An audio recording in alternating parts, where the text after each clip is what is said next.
বন্ধুসকল, অসম জাতীয় বিদ্যালয় গুৱাহাটী নুনমাটিৰ ফালৰ পৰা জব মুকলি হৈছে ইংলিছ টিচাৰৰ কাৰণে। Wanted teacher of English at Assam জাতীয় বিদ্যালয়। Last date of submission is 20 August 2026। বেছি দিন আপোনাৰ হাতত নাই।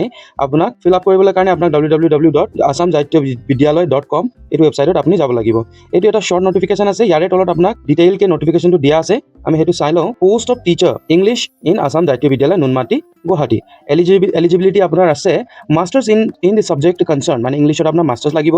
ইংলিছ মিডিয়ামৰ কাৰণে ইংলিছ স্কুল বেকগ্ৰাউণ্ডৰ আপোনাৰ থাকিব লাগে। বেকগ্ৰাউণ্ডটো ইংলিছৰ পৰা হ'ব, ইংলিছ স্কুলৰ পৰা হোৱা থাকিব লাগে। 30% 60% মাৰ্কছ লাগিব এগ্ৰিগেট HSLC HSSLC তাৰপিছত ডিগ্ৰী আপোনাৰ 10 12 আৰু ডিগ্ৰীত আপোনাৰ 60% এগ্ৰিগেট লাগিব, মানে পাৰ্চেণ্টেজটো লাগিব। তাৰপিছত আপোনাৰ আপাৰ এজ লিমিটটো আছে 40 years on the date of application. আপোনাৰ 40 বছৰকৈ বেছি হ'বলৈ নালাগিব বয়সটো। ইয়াত মাষ্টাৰ ডিগ্ৰীৰ কাৰণে কিমান পাৰ্চেণ্টেজ লাগিব সেইটো স্পষ্টকৈ দিয়া নাই। আপোনাৰ অকল ক্লাছ 10 পৰা 12 লৈকে এগ্ৰিগেট 60% লাগিব। আপোনাৰ চেলাৰীটো হ'ব 22,000 পাৰ মান্থ।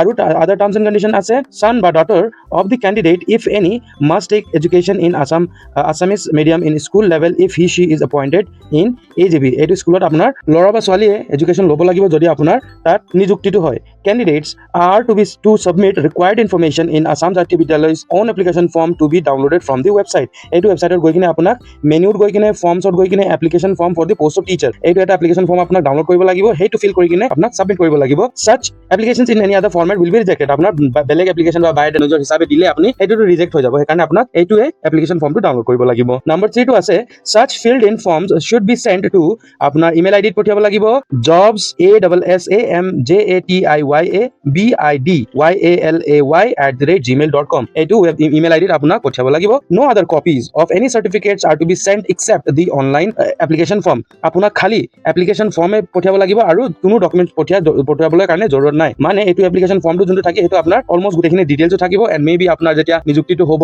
তেতিয়া most probably আপোনাৰ ডকুমেণ্ট ভেৰিফিকেশ্যনটো হ'ব। Candidates are to bring one passport size photo and all original certificates only when called for demo and viva। আপুনি যেতিয়া আপোনাৰ এপ্লিকেশ্যনটো পঠিয়াব এইটো ৱেবছাইটত আপোনাৰ শ্বৰ্ট লিষ্টিং হ'ব। এণ্ড শ্বৰ্ট লিষ্টিঙৰ পিছত আপোনাক মাতা হ'ব। যদি আপুনি তাৰ শ্বৰ্ট লিষ্টেড হৈ যায় তেতিয়া আপোনাৰ original certificates and passport size colour photo আপোনাৰ লৈ যাব লাগিব তাত, আৰু তাত ডেমৰ কাৰণে তাত প্ৰেজেণ্ট হ'ব লাগিব। Identity card to be shown at the time of written test। আপোনাক আইডেণ্টি কাৰ্ড দেখুৱাব লাগিব, আধাৰ কাৰ্ড বা ড্ৰাইভিং লাইচেঞ্চ বা তেনেধৰণৰ আইডেণ্টি কাৰ্ড আপোনাক দেখুৱাব লাগিব যেতিয়া আপুনি ৰিটেন এক্সামৰ কাৰণে বহিব লাগিব। যিহেতু ইয়াত কেৰিয়াৰৰ এক্সপিৰিয়েঞ্চ তেনেকৈ একো ধৰণৰ দিয়া নাই, তাৰমানে ফ্ৰেছাৰ্ছো এপ্লাই কৰিবলৈ পাৰিব। সেইকাৰণে most people should go আৰু তাত এপ্লাই কৰিব লাগিব। আই হোপ এই ভিডিঅ'টো আপোনাৰ কাৰণে হেল্পফুল আছিলে। ইফ নট আপোনাৰ নলেজত কোনো এজন আছে যাক এই ভিডিঅ'টোৰ হেল্প হ'ব পাৰে, তেখেতক ভিডিঅ'টো কাইণ্ডলি শ্বেয়াৰ কৰি দিব। এনেধৰণৰ আপডেটছ টাইমলি পাই থাকিবলৈ কাৰণে চেনেলটো ছাবস্ক্ৰাইব কৰিব। থেংক ইউ ফৰ ৱাচিং। জয় আই অসম।